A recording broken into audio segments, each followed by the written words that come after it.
کیسی؟ اچھا، یہ جو آپ نے سوال کیا ہے نا تراویح کے متعلق، اس قسم کی باتیں صرف وہی آدمی کر سکتا ہے جو دین کے مزاج سے ناواقف ہو۔ دیکھو، جو تراویح کی نماز ہے نا، یہ امت کی نماز ہے، مسلمانوں کی نماز ہے، جس کا مقصد زیادہ سے زیادہ سجدے کرنا ہے۔ کیونکہ حدیث پاک میں آتا ہے، ایک صحابی حضور صلی اللہ علیہ وسلم سے پوچھتے ہیں، یا رسول اللہ میں چاہتا ہوں جنت میں آپ کا پڑوسی بنوں، تو آپ نے فرمایا پھر سجدے زیادہ کیا کرو۔ اور دوسری حدیث میں آتا ہے کہ رمضان المبارک میں 2 رکعت نماز پڑھنے پر اللہ جنت میں ایک محل عطا فرماتے ہیں، اور ہر سجدے کے اوپر اللہ تعالیٰ 60,000 نیکیاں اور جنت کے محل پہ ایک دروازہ ایسا نصیب فرماتے ہیں جو یاقوت موتی کا بنا ہوتا ہے۔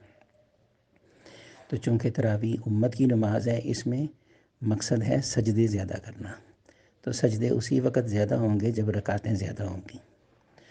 اچھا، دوسری نماز ہے قیام اللیل، اسے کہتے ہیں، یہ صالحین کی نماز ہے۔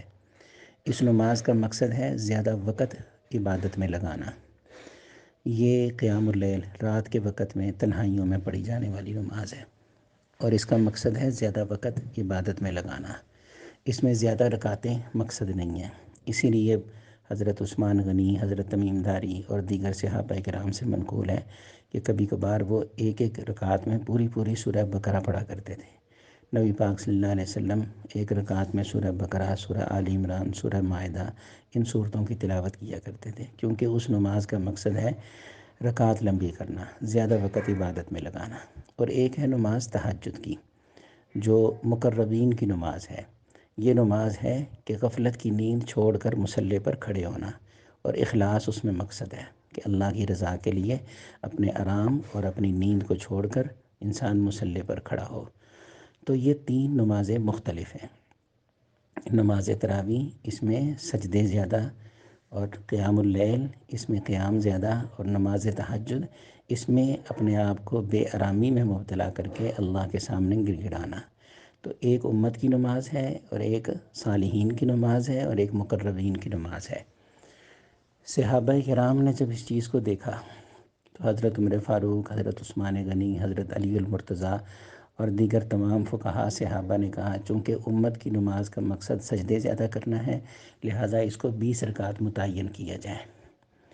اور جو صالحین کی نماز ہے، اس میں قیام زیادہ ہے، وہ ایسے ہی رکھا جائے جیسے نبی پاک صلی اللہ علیہ وسلم پڑھا کرتے تھے اور ہم حضور کے زمانے میں پڑھا کرتے تھے۔ اس کا ذکر سورہ مزمل میں آتا ہے نا، یا ایھا المزمل قم اللیل الا قلیلا، نصفہ، آدھی رات یا آدھی سے کم یا آدھی سے زیادہ عبادت میں گزارو۔ اور جو تہجد کی نماز ہے مقربین کی، اس کا ذکر سورہ بنی اسرائیل میں آتا ہے، ٹھیک ہے نا، فتہجد بہ نافلۃ لک۔ اور جو نماز تراویح ہے، اس کا ذکر حدیث میں آتا ہے کہ بے شک اللہ نے تمہارے اوپر روزے فرض کیے ہیں، اور میں نے اس قیام کو تمہارے لیے سنت قرار دیا۔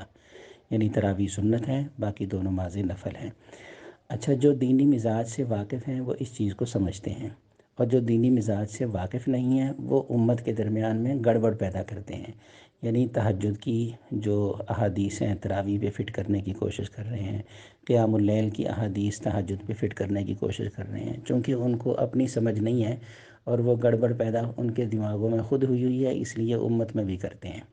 رہی بات عوام کی، تو دیکھو، عوام تو جان چھڑانے کے لیے بہانے تلاش کرتی ہے نا، یہ عوام کا حال ہوتا ہے۔ جیسے زکوٰۃ سے بچنے کے لیے بہانے ڈھونڈتی ہے، روزے سے بچنے کے لیے جی مجھے شوگر ہے، روزانہ رکھوں، فدیہ دے دوں، روزے سے بچنے کے لیے بہانے ڈھونڈتی ہے۔ اسی طرح نماز سے بچنے کے لیے بھی بہانے ڈھونڈے گی کہ حضرت عمر نے خود نہیں پڑھی۔ دیکھو بھائی، جو صاحب قرآن ہوتا ہے نا، اس کے لیے کسی کے پیچھے پڑھنا ضروری نہیں ہوتا، وہ خود اپنی نماز پڑھتا ہے۔ جس طرح آج کل بھی بزرگوں کا معمول ہے کہ وہ رات کو اپنی تراویح پڑھتے ہیں، جو صاحب قرآن ہوتے ہیں۔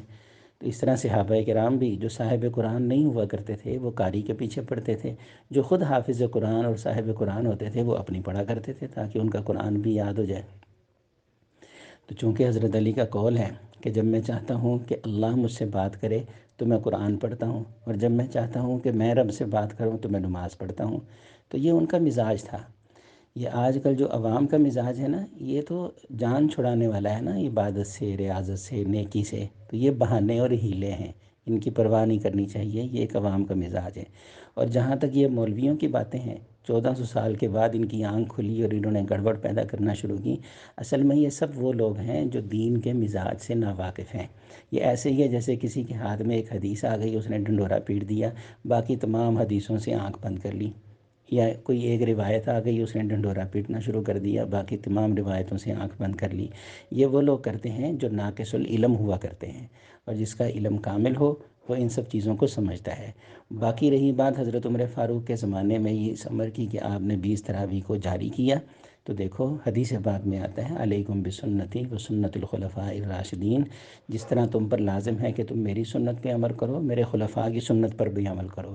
حضرت عمر فاروق کی اہمیت ہے کہ حضور فرماتے ہیں اگر میرے بعد کسی نے نبی ہونا ہوتا تو وہ عمر ہوتا۔ اللہ نے عمر کی زبان پہ حق بات کو لکھ دیا ہے۔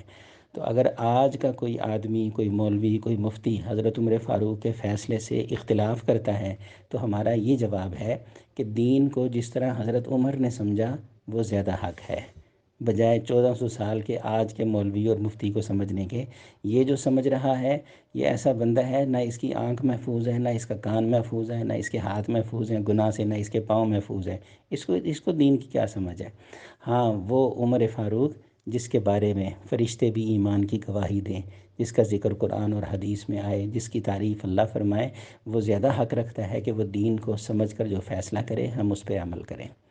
باقی جو مزاج ہے عوام کا اس کے بارے میں کچھ نہیں کہا جا سکتا، ٹھیک ہے نا؟ السلام علیکم۔ اگر سمجھ آ گئی ہو تو مجھے بتلا دینا۔